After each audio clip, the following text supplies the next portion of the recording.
When you're a game studio starting off, often you're able to get sweet credit deals, right? Free hardware, free infrastructure, that's a great deal.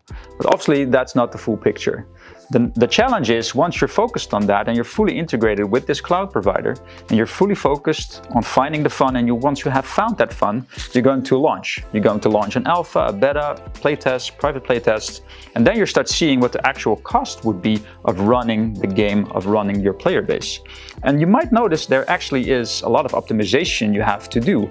But the challenge there is that you're fully integrated with that provider, and the actual time required is something that you might not actually have time for, because you're in this momentum flow. You need to launch, there's interest, players want to play the game. You need to quickly use that momentum to actually fully launch your game and actually grow the game further. And you have to, for quite a while, optimize your actual game server and your actual infrastructure to utilize less resources so that the actual cost for your player base is actually less. And in that time frame, you won't be able to actually develop fun content for your players. And that is a big risk.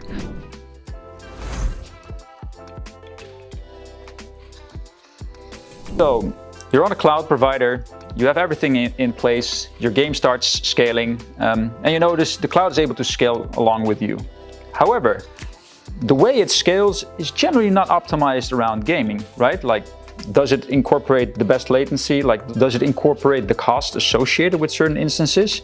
Generally, the cloud provides you the resources that you require, but they're not often the most optimized resources, not for a certain region or not for a certain specific type of cost.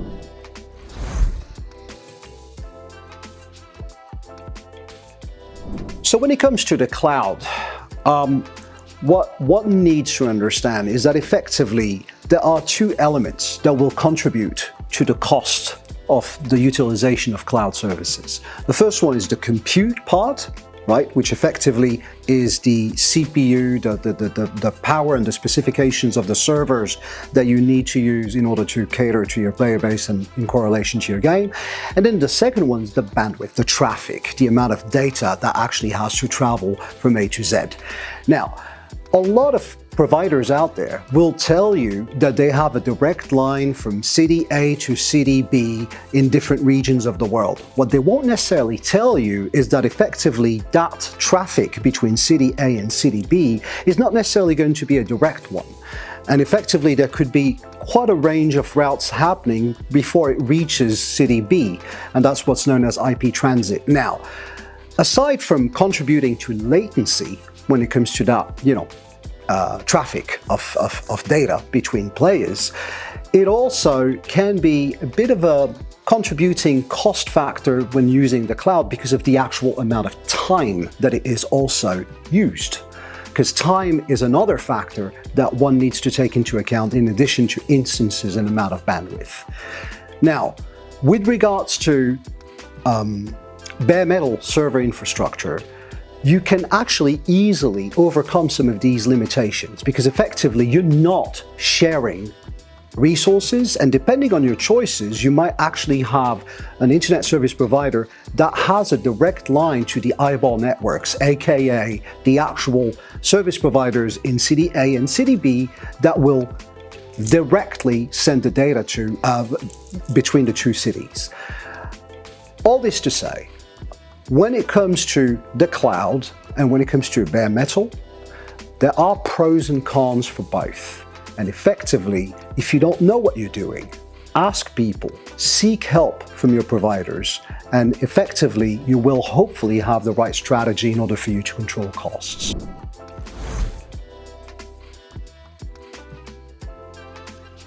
Bandwidth costs, they can actually go quite high and much higher than you expect. And it's often not that clear when you're still developing your game and at your early stages. Because you're not doing that much bandwidth yet, right? You're still building up your player base, you're running small tests, you don't really know this yet. One of the challenges that we also mentioned is really related to latency. Within the cloud, there's a lot of connectivity, obviously, but there's a catch.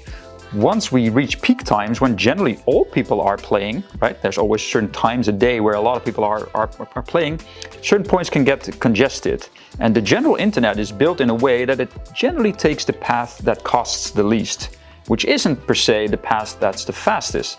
And when latency is a concern for your game, and realistically, for most online games, that's a pretty fundamental point, that becomes a challenge.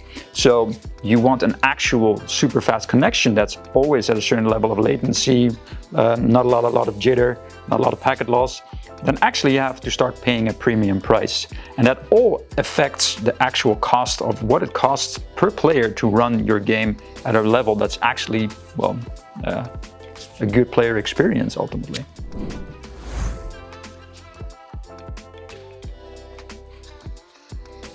Effectively, we're big fans of the cloud. We actually believe in hybrid hosting because effectively, when it comes to the cloud, it does allow you to instantaneously cater to fluctuations in your player base.